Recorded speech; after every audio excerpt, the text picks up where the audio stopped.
Sir, today's topic is back to basics. मतलब क्या sir?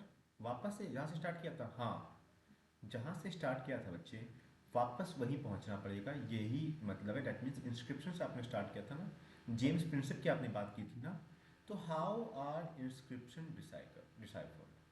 Actually देखा जाए, हेडिंग ये है, लेकिन क्लास के हिसाब से बहुत कम चीज़ें बताई गई हैं कि किस तरीके से उन्होंने डिसाइफर किया है। तो जितना बताया गया उतना सीख लेते हैं।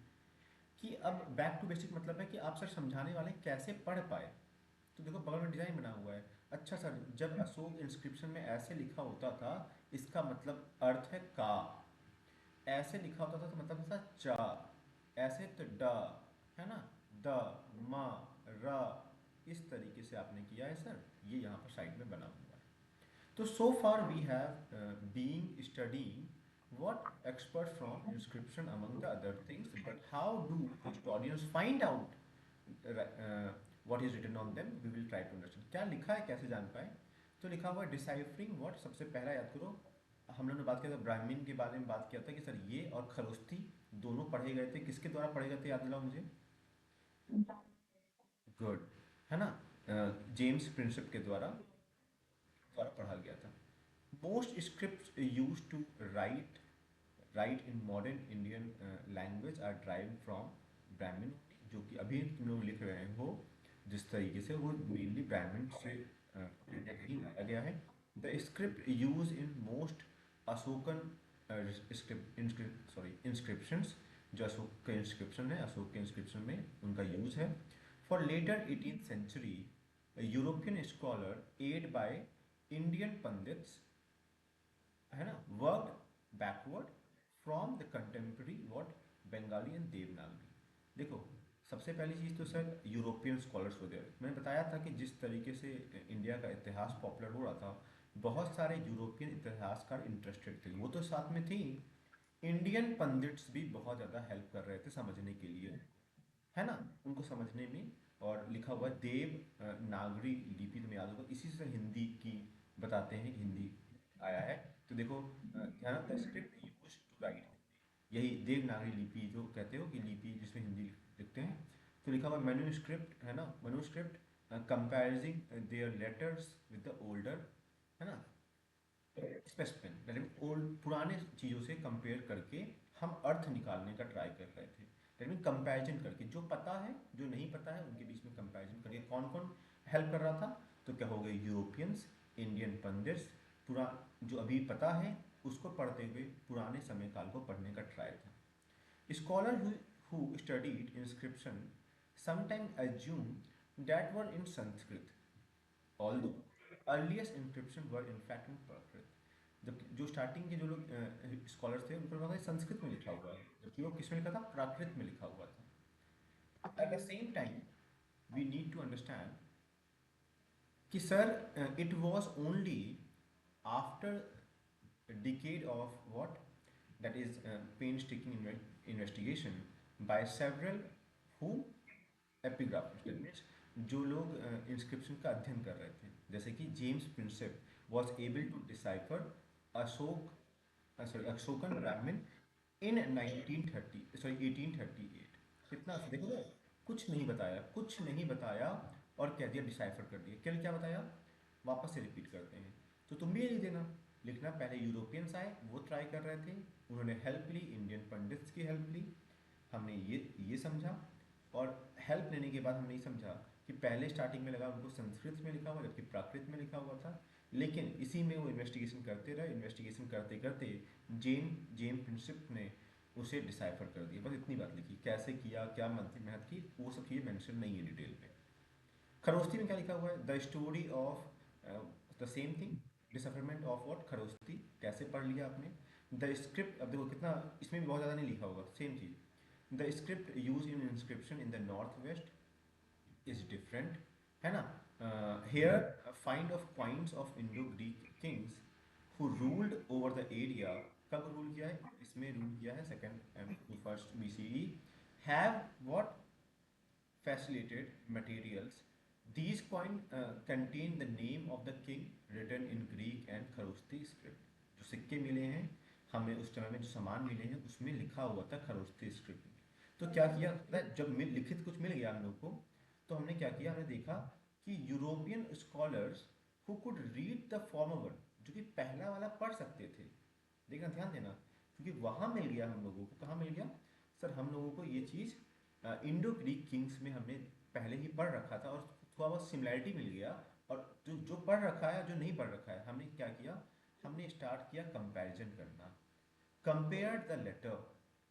वापस समझा रहा हूँ, क्या हुआ सर, आप क्या समझाना चाह रहे हैं कि सर जो सिक्कों पे लिखा हुआ मिला, और सर जो हमें इंडो ग्रीक में सिक्के मिले थे, हम उसे पढ़ चुके थे, तो हमने क्या किया, रिलेट करना, कंपेयर करना स्टार्ट किया।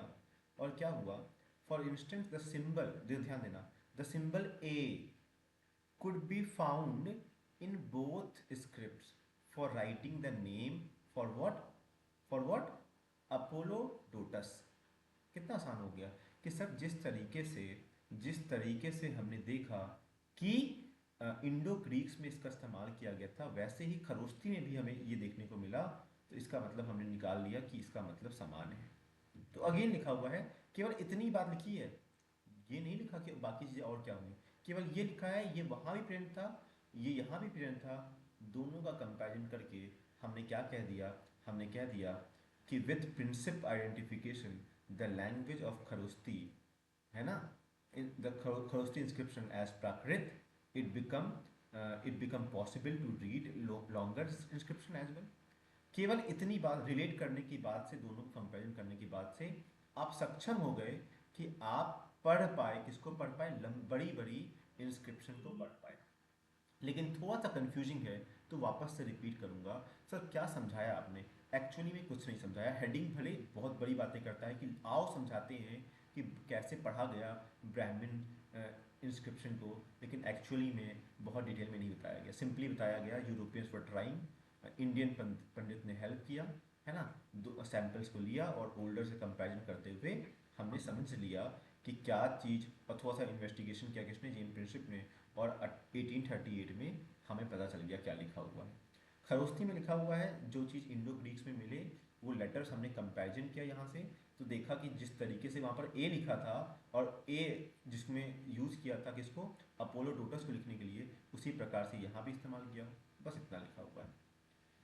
Sir historical evidence for inscriptions, ध्यान दीजिए देना कि क्या एविडेंस है इंस्क्रिप्शन के, हिस्टोरिकल एविडेंस क्या है, to find out how this epigraphist and historians work, let us look at the two inscription of the Ashoka, है ना, किस तरीके से इतिहास में हेल्प कर रहा है, कैसे निकाल रहे हैं सर आप इससे इतिहास। तो दो इंस्क्रिप्शन को देखते हैं, बहुत ध्यान से क्लोजली देखते हैं, है ना, तो let us try to see, note that the name of the ruler Ashok is not written or is not mentioned in the inscription. Yes sir, आपने सही बोला, इसके जगह पे प्रियदर्शी, इसके जगह पे हमने देखा है दैट इज देव नाम प्रिय, है ना, व्हाट इज इंस्टीट्यूट, कहीं भी अशोक नहीं लिखा हुआ है, the title adopted by the ruler, the first one is Devanampriya. देव मतलब होता है गॉड, नेम मतलब होता है नाम, प्रिय मतलब होता है लव वन, तो सेम हो गया, बिलव्ड ऑफ द गॉड, मतलब जिसे, है ना, भगवान का प्यारा, ऐसे करके उसे कोट किया जा रहा था, जबकि एग्जैक्ट अशोक नहीं लिखा था। ऑफन ट्रांसलेटेड, बता दिया मैंने तो ये। वैसे ही प्रियदर्शी मैंने कहा था, प्रियदर्शी मतलब कि जो लोगों को बहुत प्रिय हो, तो लिखा है प्लीजेंट टू बी होल्ड, है ना, ये समझना। The name Ashoka is mention in some other inscription which also contain these title. After examining all the inscription and finding that they match in the term of context, obviously मान लो कि यहाँ पर कुछ लिखा है, यहाँ पर कुछ लिखा है, और अलग अलग जगह पे मिलता है ना, लेकिन हमें मान लो पता चल रहा है कि ये सभी में किसी एक कॉमन के लिए लिखा है, लेकिन पता नहीं किसके लिए लिखा है, लेकिन जब पांचवा मिला तो पता चला ये अशोक के लिए लिखा हुआ है, तो हमने इसी कॉन्टेक्स्ट में इन सबको पांचों को जोड़ लिया कि अच्छा, वो जो पुराना वाला मिला था वो भी अशोक के बारे में ही लिखा था, तो वही लिखा हुआ in terms of context, style, language, है ना, पैलियोग्राफी। तो क्या समझ गया हमने, समझ लिया कि ये सभी एक ही राजा के द्वारा पब्लिश हुए हैं। सर क्या समझे इस पैराग्राफ से, अगेन बहुत कुछ ज़्यादा नहीं समझना है इससे, बस ये समझना है कि इंस्क्रिप्शन कैसे पढ़ा आपने, हम लोग ट्राई कर रहे थे, बार बार पढ़ रहे थे, कहीं नाम तो लिखा नहीं था, लेकिन जब हमने कॉन्टेक्स्ट देखा, लिखने का तरीका देखा, भाषा देखा, तो हमें लग रहा है ये तो अशोक के टाइम का पीरियड है। तो फिर हमने रिलेट कर लिया ये पांचों चीज अशोक के समय काल के हैं, है ना। तो हमें लगाया, बुद्धि लगाया, है ना। मान लो कि मैं ही कोई नोट्स देता हूँ, एक जगह नोट्स देता हूँ, दूसरे दिन नोट्स देता हूँ, तीसरे दिन नोट्स देता हूँ, और तुम्हारे कोई बैग चेक करने लगे कि हाँ ये नोट्स यहाँ पर हैं, कोई बच्चों का, दूसरे बच्चों का भी नोट्स चेक करे, और लेकिन कहीं पर मेरा एक साइन छूट जाए, कहीं पर मेरा एक साइन छूट जाए, तो जो बाद में इसकी पढ़ाई करेंगे तो क्या देखेंगे कि यहाँ पर देखो साइन लिखा हुआ है, वो सभी नोट्स किसके थे, मतलब वो सभी नोट्स अभिषेक सर के थे। इसी प्रकार से हमें देखने को मिला है। ऑब्वियसली वो कॉन्टेक्स्ट को हम जोड़ देंगे आपस में। You have also, you may have also noticed that Ashok claims that earliest ruler had not arranged to what, receive reports, है ना। Starting में obviously they were not noticing that they were reporting something. If you consider the political history of the subcontinent prior to Ashok, do you think this statement is true, है ना। Obviously उससे पहले में क्या ये होता था कि नहीं होता था, क्या आप इस बात से मानेंगे कि अशोक पहला था, कह नहीं सकते हैं हम लोग। हो सकता है वो लोग भी रिपोर्ट्स करते हो, रिकॉर्ड करते हो, चीज़ों को नोट करते हो, लेकिन मिला तो नहीं हम लोग को ऐसा कुछ। Historians have to constantly access to settlements made in inscription to जज वेदर दे वर ट्रू, है ना। और व्हाट इज एग्जरेशन, कहीं ये तो नहीं है, फेक तो नहीं रहे हैं। तो जो चीज़ लिखी थी तो हमने क्या किया, कोई चीज़ अगर लिखी हुई है कि तारीफ में कि धम्मा वो पब्लिश कर रहे थे, और धम्मा को ढूंढने के लिए हम साइट पे चले गए कि हाँ क्या सच में लोग फॉलो कर रहे थे, बड़े बड़े पत्थर वहाँ पे रखे गए हैं, हम इस तरह का ट्राई करते थे। जो भी चीज़, पहली बात तो समझना कि जो भी चीज़ें लिखी गई थी हम कैसे मान लें सही है कि नहीं सही है। तो जो भी सेटलमेंट थी वहाँ जाकर थोड़ा बहुत सच जानने का ट्राई करते थे। ऑब्वियसली समय बीत चुका है तो कुछ समस्या तो आएगी, लेकिन you try to cross check also, क्योंकि ऑब्वियसली जो लिखेगा वो अपनी तारीफ ही लिखेगा। Did you notice that these are the words within brackets, है ना। और epigraphist sometimes add these to make meaningful sentence clearly. समझना, कई बार तो जो पढ़ाई अध्ययन करते हैं, जो इंस्क्रिप्शन को पढ़ते हैं, कई बार कुछ चीज़ जोड़ते भी हैं जिससे किसी कुछ एक क्लियर अर्थ निकल पाए। This had been done carefully to ensure that the intent meaning of the author not change. Obviously मान लो कि मैंने ऐसे करके लिखा है, ऐसे करके कुछ लिखा है, मान लो मैंने लिखा है, ऐसे लिखा है ना। ये बी गायब कर देते हैं, HISHE। तुमने पढ़ाई किया, अध्ययन करना स्टार्ट किया, तुम्हें पता था, कुछ तुम्हें जानकारी पता चली, उसके बाद तुमने क्या किया। मैं एक एग्जांपल दे रहा हूँ, कहानियों में भी ऐसा हो सकता है कि लिखा है, फिर किसेक लिखा हुआ है, तो क्यों नहीं यहाँ पर हम, मुझे पता नहीं है, मैंने गेस किया, मैंने कहा चलो इसे बी कर देते हैं, अभिषेक यहाँ पर लिख गया, जिसका मतलब होता है to pour milk on sibling, तो हमने उसे मतलब बना दिया। तो कई बार इतिहासकार ने ऐसा भी किया है, लेकिन इस बात का ध्यान रखा है कि बहुत ज़्यादा परिवर्तित ना कर दें हम मतलब, इस बात को हमने ध्यान से देखा है। जल्दी से रिवाइज करा दूं, थोड़ा बड़ा पैराग्राफ हो गया, तो क्या समझा रहे हैं हम आपसे, आप सिंपली समझा रहे हैं इंस्क्रिप्शन को कैसे पढ़ा आपने, क्या क्या इतिहास बनाया। पहली बात मैंने बताया कि अशोक के बारे में किसी में लिखा नहीं था, लेकिन जैसे जैसे इंस्क्रिप्शन मिल रहे थे, प्रियदर्शी वर्ड यूज था, देव नाम प्रिय यूज था, तो हमने उस सिंक्राइज किया और सबको जोड़ के कह दिया कि अशोक के टाइमलाइन का है। मैं नोट्स के एग्जाम्पल से समझाया किस तरीके से ये हुआ। कुछ लोग कहते हैं कि पहले के लोग अरेंज नहीं करते थे, अशोक अरेंज करता था, लेकिन उसमें देखना, मैंने कहा था कि हमेशा तो अशोक के बारे में महान दिखाया गया है, तो कई बार साइट्स पे विजिट करके इसे क्रॉस चेक करने का ट्राई करते थे हिस्टोरियंस। तो यहाँ तुम लिख सकते हो क्रॉस चेक, लिख सकते हो क्रॉस चेक, यहाँ पर बताया मैंने, क्रॉस चेक किया गया। यहाँ पर लिखा गया कि प्रियदर्शी बहुत जगह देखने को मिला है।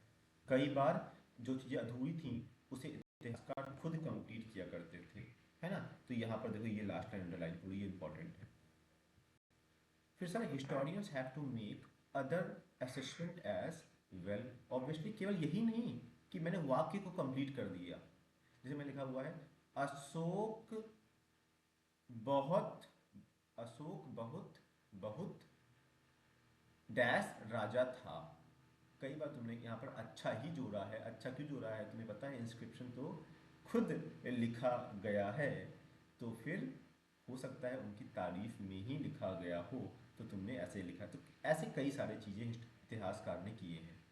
इफ देखना, जब मैं बताऊंगा ना प्रॉब्लम्स ऑफ इंस्क्रिप्शन, तो इस बात को याद रखना। हो सकता है सर लिखा हो अशोक बहुत बुरा राजा था, बुरा भी तो हो सकता है सर। तो सर आपने कई बार हो सकता है कि गलत एनालिसिस किया हो, इतिहास में हमेशा ऐसा रहता है। जैसे कि जब मैंने बताया था प्रभावती गुप्ता ने दान किया इकलौती रानी, हो सकता हो केवल एक मूर्ति पे दान किया हो, हमेशा दान ना करती हूँ। पापा ने खुश होकर उन्हें कह दिया हो या हस्बैंड ने खुश होकर कह दिया हो जाओ आज तुम दान कर दो, तुम्हारा नाम लिखा देते हैं। जब उनके पति ने ही उनके नाम पर दान किया हो, कौन जानता है। लेकिन मुझे मिला इंस्क्रिप्शन में लिखा हुआ, तो मैंने तुम्हें गेस करके बताया कि हो सकता है कि बहुत स्ट्रांग रानी रही है, और ये हो सकता है पूरे बात से झूठ भी रहा हो। समझ रहे हो ना आप? किस तरीके से इतिहास लिखना दिक्कत में चल रहा था, तो बहुत तरीके इस तरह से किया उन्होंने। If a king order were inscribe on the natural rocks near cities और important routes communication would pass by have to stop and read this. अब देखो सवाल आ रहा है, जो रास्तों में, तुम खुद सोचो, जब तुम अपने घर से स्कूल की तरफ आते हो, कई जगह पत्थर लगे रहते हैं, वहाँ कुछ जानकारियाँ लिखी रहती हैं, तुम रुक के पढ़ते हो क्या? क्या रुकना जरूरी है क्या? तो ये क्वेश्चनेबल है कि क्या उस समय में लोग पढ़े लिखे भी थे ना, तो इतना लिखे जा रहे थे? पढ़े लिखे थे कि नहीं थे? तो लिखा हुआ है most people were probably not literate. हो सकता है कि पढ़े लिखे ना हो। Did everyone thought out the subcontinent undertaking Prakrit use of in Pataliputra, क्या सभी लोग यूज करते थे इस लैंग्वेज का? Would the order of the king have been followed? Order तो कर दिया। जैसे मैं भी क्या कहता हूँ, सबसे कहता हूँ पढ़ाई करो, ये बहुत सारी चीज़ें बोलता हूँ, कोई मानता है? नहीं मानता है। तो हो सकता है कि राजा बहुत कुछ कहते हों, लोग फॉलो ना करते हों। Answer to these questions are not answer easy to find, आसान नहीं है इनका ढूंढना। तो what you will do, you will speculate about it, you will do assumption about it कि यस सर ऐसा हो सकता है, हाँ सर लैंग्वेज आती होगी, हाँ सर लोग बोलते होंगे, हो सकता है कोई पढ़ के सुनाता होगा सर। तो ध्यान रखना, यहाँ पर हम ये समझ रहे हैं कि कितना सारा गेस वर्क यूज है सर, कि क्या वो रुक के पढ़ रहे थे, कि क्या पढ़ना भी आता था, क्या वो लैंग्वेज लोगों को अवेयर था, कितनी सारी एजम्पशन से आप इतिहास पढ़ा रहे हैं।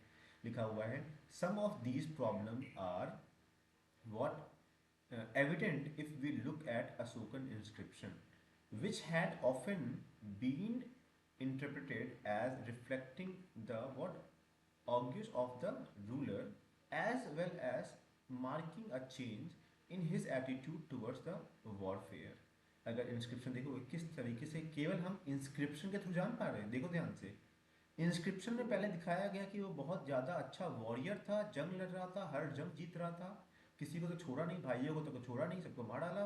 उसके बाद उसी इंस्क्रिप्शन में पता चल रहा है कि वो कितना अच्छा राजा था, कितना हम्बल राजा था। हो सकता हो केवल लिखा हो, बदला ना हो। तो लिखा हो as we see the situation become more complex when we have beyond reading the inscription at face value. Look at this, अगर तुम सोचोगे थोड़ा सा सिचुएशन को, और बहुत कॉम्प्लेक्स हो जाएगा, सारी चीज़ें मिथ्या लगने लगेंगी कि क्या सच है क्या झूठ है, तब सब चीज़ें बहुत बदल जाएंगी। क्योंकि अब ऑब्वियसली केवल फेस वैल्यू पे जा रहे हो, रियलिटी थोड़ी ना जानते हो कि क्या सच है, पहले वाला सच था कि दूसरा वाला सच था, दूसरा वाला सच था या पहला वाला सच था। केवल लिखित चीज़ों ही तो है ना? बोलो कि ऑब्वियसली यू सेड समथिंग, और तो क्या है, वो शब्द में ही तो चीज़ें हैं कि अगर मानो तो सच है, नहीं मानो तो नहीं सच है। तो वैसी वाली प्रॉब्लम भी यहाँ पर हमें देखने को मिल रही है सर। लिखा हुआ है while Ashokan inscription have been found in present day Orissa, जिसे कलिंगा मैंने लास्ट में बताया था, कलिंगा उड़ीसा को ही कहते हैं, उस समय पास्ट में कहते थे। The one depicting his aggression that is missing, that means उसका आदेश देना। In other word the inscriptions had not been found in the region that was conquered. What are we to make that? Obviously वहाँ पर conquer किया, ऐसे इस प्रकार की कोई इंस्क्रिप्शन तो मिली नहीं है। Is it that the aggression of the recent conquest was too painful in the region and therefore the ruler unable to address that issue? अब देखो कितना ज़्यादा सर आपने गेस किया है सर, कि सर आपने कहा कि वहाँ का इंस्क्रिप्शन पे ऐसा कुछ कॉन्क्वेस्ट के बारे में लिखा नहीं है, तो what you are predicting, this is predicting कि आपको इतना बुरा लग गया कि आपने उस चीज़ की जानकारी लिखी ही नहीं, एड्रेस ही नहीं की कहीं पर भी किसी भी इंस्क्रिप्शन पे। तो this is all about the assumption, ये मैं समझाने का ट्राई कर रहा हूँ। सर बहुत बड़ा पैराग्राफ था, बहुत ज़्यादा ही कंफ्यूजिंग था, तो वापस बता दीजिए। तो मैं वापस बता रहा हूँ, आज का मेरा हेडिंग केवल यही था, back to basics. The moment sir you said ना, बैक टू बेसिक्स, मुझे क्या समझा सर कि आप मुझे ले गए हैं वापस से इंस्क्रिप्शन पे। सर आपने चैप्टर को स्टार्ट किया था Prinsep, heading one Prinsep, James Prinsep, जो कि ईस्ट इंडिया कंपनी के किसमें काम करता था, किसमें काम करता था बताना। जेम प्रिंसिप कहाँ काम करते थे?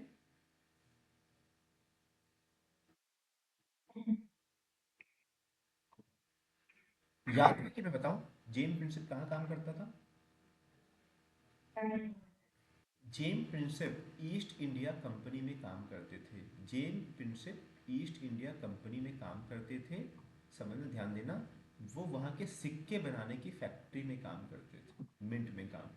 उन्होंने क्या किया है, उन्होंने डिसाइफर किया है, ध्यान देना। मैंने कहा कि स्टार्टिंग में बहुत सारे यूरोपियन लोग पढ़ रहे थे, वो यूरोपियन लोग अपने इंडियन पंडित्स की हेल्प ली। पंडित्स इन द सेंस समझ ना, पंडित जी पूजा पाठ वाले पंडित, मतलब उस समय के जानकार लोग जो इतिहास को जानते थे या फिर पढ़ सकते थे, उनकी सहायता से हमने कंपैरिजन करना स्टार्ट किया। और कंपैरिजन करते करते स्टार्टिंग में क्या लग रहा था कि संस्कृत है ये तो, जो हम लोग पढ़ रहे हैं, लेकिन नहीं नहीं, पता चला ये प्राकृत लैंग्वेज है।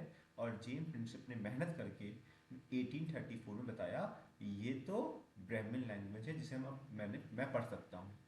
पहला पॉइंट ये बताया। फिर खरोस्ती बताया कि कितने, खरोस्ती और आसान है। खरोस्ती क्या हुआ कि इंडो ग्रीक में मिल गया, और हमने क्या किया, अरे ये तो पढ़ा हुआ है, लास्ट टाइम पढ़ा था हम लोगों ने।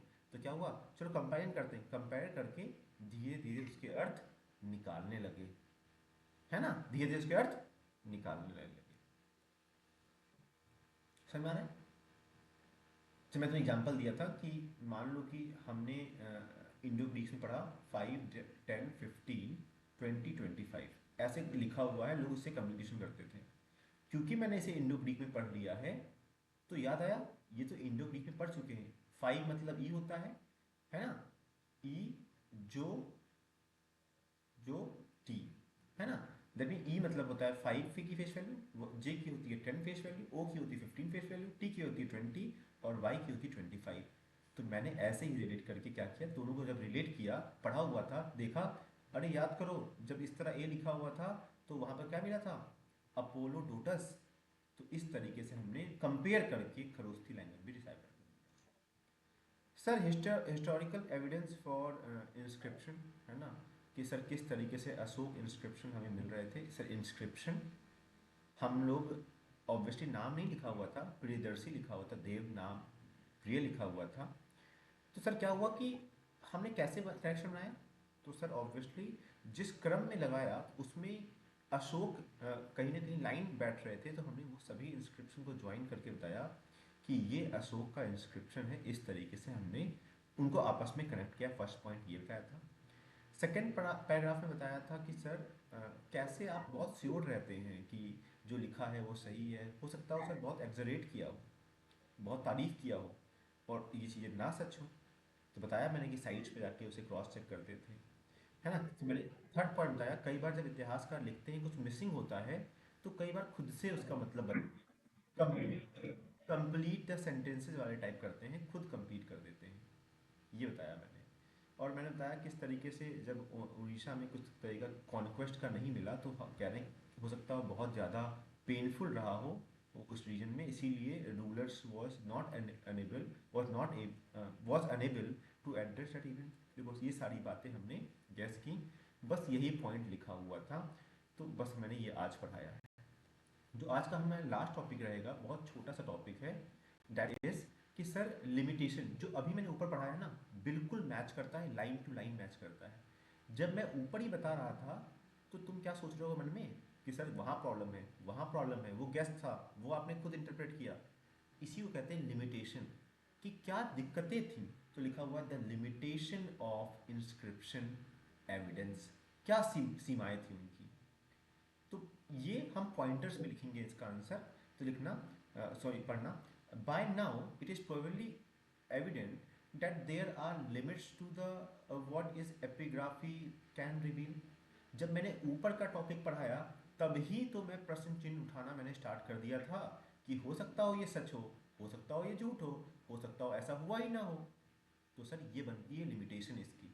इसका मतलब बहुत ज़्यादा ऑथेंटिक सोर्स नहीं है इंस्क्रिप्शन, तो ये बनता है लिमिटेशन इसका। Sometime there are technical limitations. What is this technical limitation? Technical limitation that your present technique cannot study that. Your present technique cannot understand that. Your present technique cannot convey this in the same way that it has been written in that fashion. Yes sir, पहला मैं point लिखूंगी अपने side में जो white page है कि sir मेरा पहला पॉइंट है टेक्निकल लिमिटेशन थी किसकी, इन इंस्क्रिप्शन। आवाज जा रही है क्या? Am I audible? ध्यान देना, letters are very what, letters are very faintly engraved. बच्चों ध्यान देना कि क्या होता है कि जब ऐसे कुछ लिखा हो बहुत लंबे समय तक, मान लो कि अ, कार ले लेते हैं। तुमने कभी ध्यान होगा बच्चों की आदत होती है कि कार पर जब धूल जम जाती है तो हाथ से कुछ लिख देते हैं, अपना नाम ही लिख देते हैं ऐसे हाथ से, है ना? तो सर क्या होता है सर, मान लो कि मैंने ऐसे हाथ से लिख दिया, तो सर हो सकता है कि आज साफ साफ दिखाई दे रहा है, कल थोड़ा धुंधला हो जाए सर, परसों और धुंधला हो जाए सर। सर 100 सालों बाद तो थोड़ा थोड़ा दिखाई देगा। तो क्या लिखा हुआ है, कुछ चीज़ें तो बहुत फेंटली, बहुत ही लाइटेड इनग्रेव थी। तो सेकेंड चीज़ ये लिमिटेशन हो गई कि बहुत फेंट इनग्रेव थी। और ध्यान देना, थस रिकंस्ट्रक्शन वॉज अनसर्टेन। तो बहुत साफ साफ दिखाई नहीं दिया, तो कैसे लाई कर सकते हो सकता हो जो तुम्हें यहाँ पर एन लग रहा है वो एन था ही नहीं, ये ऐसे लिखा हुआ था, एस लिखा हुआ था, लेकिन बहुत समय लग गया इसमें एन दिखाई दे रहा है। तो सर सेकेंड लिमिटेशन, इतना समय होने के बाद बहुत लाइटेंड हो गए थे ग्रे जो आपने इनग्रेव कराया था, जो आपने उस पर लिखवाया था। सेकेंड पॉइंट मेरा ये हो गया। सेकेंड पॉइंट ये बताया कि समय बीता तो लेटर्स वर व्हाट, फेंटली, फेंट समझते हो, फेंट धुंधला हो गया है, धुंधला हो गया है ना? जो तुमने लिखा था वो बहुत साफ नहीं दिखाई दे रहा है, साफ दिखाई नहीं दे रहा है तो पढ़ कैसे सकते हो, है ना?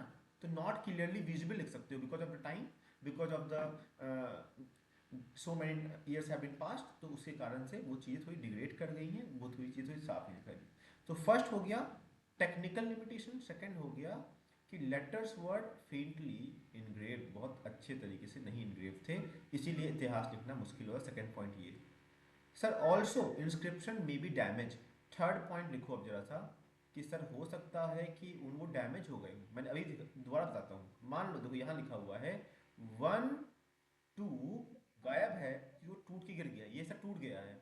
और 3, सॉरी 4, तुमने गैस कर लिया 3 का है, हो सकता हो वहां पर एट द रेट लिखा हो, है ना? तो चीज़ें डैमेज भी हो जाती हैं। Letters were missing, look at this the third point, वापस repeat, technical limitation, faintly engraved जिसके कारण से आप रिकंस्ट्रक्ट नहीं कर पा रहे। तीसरा, डैमेज हो जाता है। कई बार तो तुमने इंस्क्रिप्शन उठाया क्योंकि बहुत पुराना है, वो पूरा धूल धूल हो गया, टूट गया वो। तो बट डैमेज होने के कारण भी एक तरह की लिमिटेशन थी। Beside, it has not easy to be sure about the exact meaning of the word. Fourth problem थी, लिमिटेशन इसकी ये है, जो मैं कह रहा हूँ हो सकता हो वो उसका अर्थ हो ही ना, ये भी एक लिमिटेशन है। लिखा हुआ है some of which may be specific to a particular phase of और टाइम। जैसे होता नहीं, अभी कहते हो अंधों में काना राजा, एक ये स्लोगन तुमने सुना होगा कि सर सब बेवकूफ़ हैं, उसी में थोड़ा सा होशियार राजा बन जाता है। लेकिन हो सकता हो उस समय में यही फेज का मतलब कुछ और रहा हो, मतलब रहा हो कि सभी समझदार हैं, राजा बेवकूफ़ है, मतलब कुछ भी, मतलब हमें आइडिया दे रहे हैं। लेकिन phases of that time can differ from this phase ना, चीज़ें डिफर कर। मैंने तुम्हें कंघी का एग्जाम्पल दिया था, सर आप कंघी देखते हो, आप बाल झाड़ते हो, मैंने कहा था हो सकता है वो कंघी केवल अपने कुत्ते बिल्ली को खुजलाने के लिए करते हो। मतलब सीखना कि सर वो जो चीज़ें वहाँ पर लिखी गई हैं वो मतलब बदल सकता है समय बीतने पर, ध्यान देना।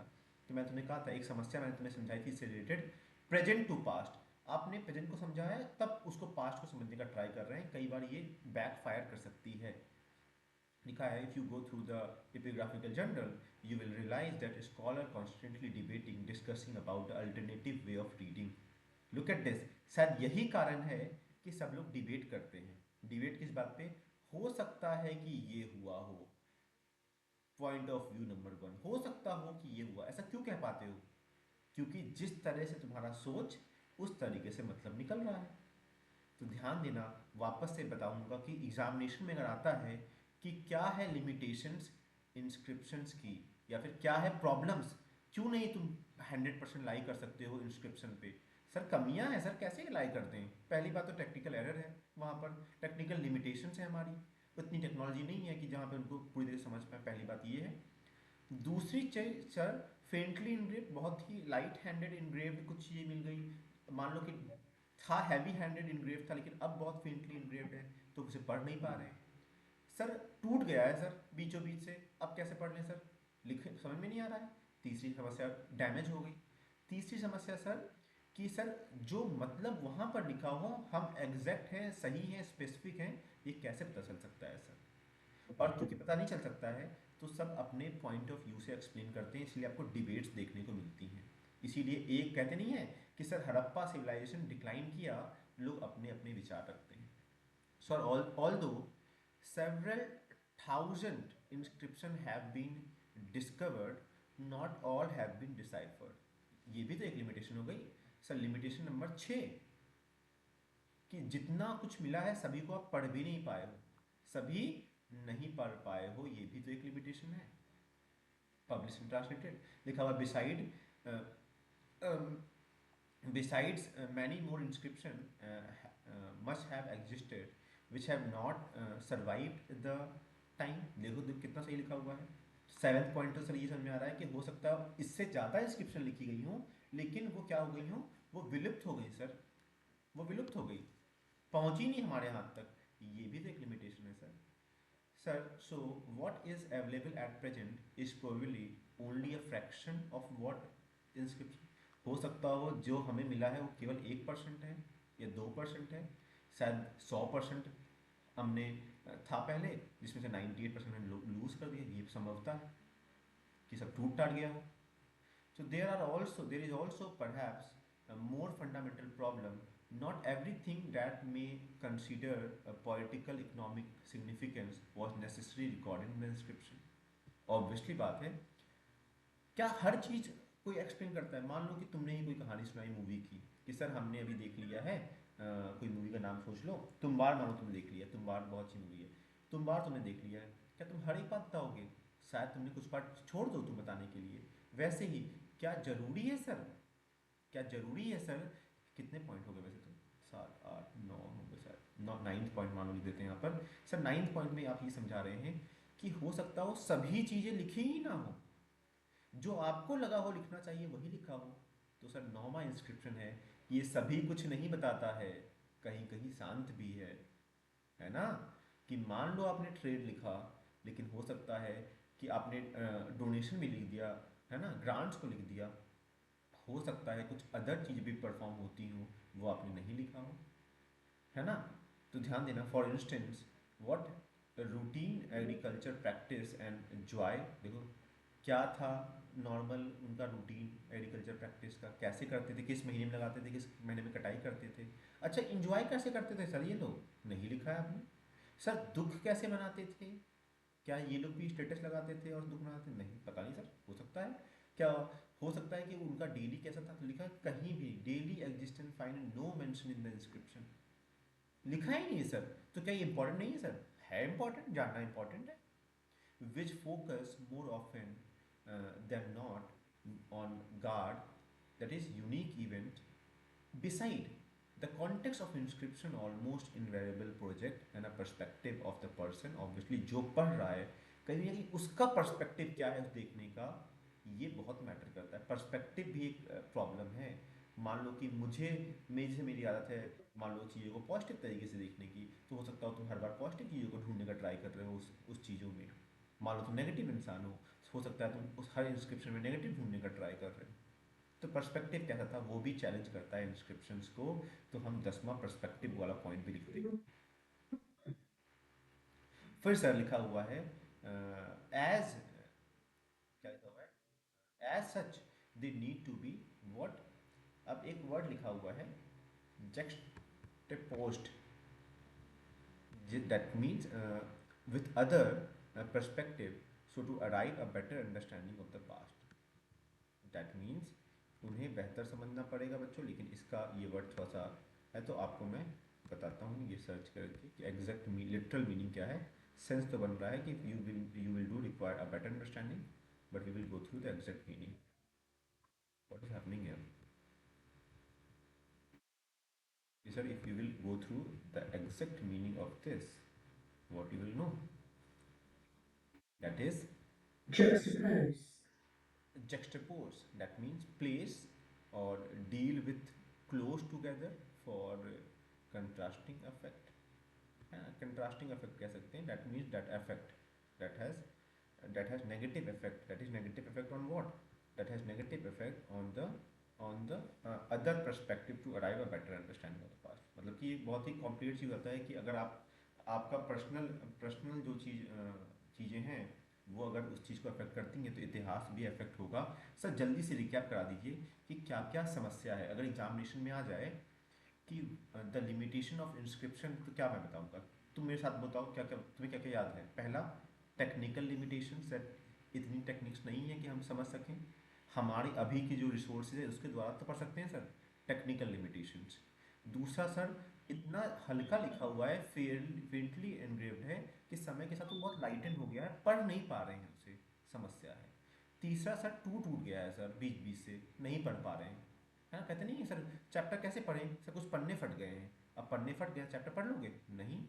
तो वैसे ही है, जो टूट गया है उसका मतलब कैसे जान पाओगे। चौथा सर, मैंने कहा कि सर एग्जैक्ट मीनिंग पता है कि नहीं पता है, हम कैसे कह सकते हैं। जो पढ़ा सर हो सकता है वो मतलब हो सकता है नहीं, नहीं भी हो। और इसी मतलब है नहीं हो, तो शायद इसी वजह से तुम देखे हो कि सबका अलग अलग पर्सपेक्टिव होता है। सर हो सकता हो 5वां बताया, हो सकता हो कि उस समय के लिए रिलेवेंट रहा हो वो चीज़, अभी इसका मतलब बदल गया हो। 5वां चीज़ मैंने ये बताने का ट्राई किया। अब देखो, जरूरी मैं 10 बताऊँ, 10 तुम्हें लिखना पड़ेगा। तुम्हें 5 याद है, 6 याद कर सकते हो, 6 याद करो, स्टार्टिंग याद करो। टेक्निकल लिमिटेशंस हो गए, वर फेयरली इनग्रेव्ड, है ना। सर अभी क्या कहते डैमेज हो गया है ना। सर उसके बाद सर एग्जैक्ट मीनिंग पता है कि नहीं पता है, नहीं पता है ये समझना। उसके बाद ध्यान देना कि सर बहुत सारों को तो आप पढ़ भी नहीं पाए हैं, है ना, पढ़ भी नहीं पाए हैं। तो मैंने यहाँ आगे बताया, अंडरलाइन कराया कि पढ़ भी नहीं पाए अब तक तो, है ना। और पढ़ भी नहीं पाया, हो सकता है कि सर बहुत सारे डिस्ट्रॉय हो गए, हमें बस कुछ ही मिले हो, एक दो मिले हो, ये भी बताया। और फिर मैंने ये भी बताया कि सब कुछ नहीं लिखा था, सब कुछ नहीं लिखा था, कैसे वो दुख में आता सुख में आता पता ही नहीं इसके बाद। और लास्ट में बताया मैंने कि कौन लिख रहा है उसका पर्सपेक्टिव तय करता है कि उसका मतलब क्या है। हो सकता है उसका कुछ और मतलब रहा हो और हमने कुछ और मतलब निकाला। इन शब्दों के साथ हमारा चैप्टर खत्म होता है। रिवाइज करना इस चैप्टर को यहाँ से, सारे एमसीक्यू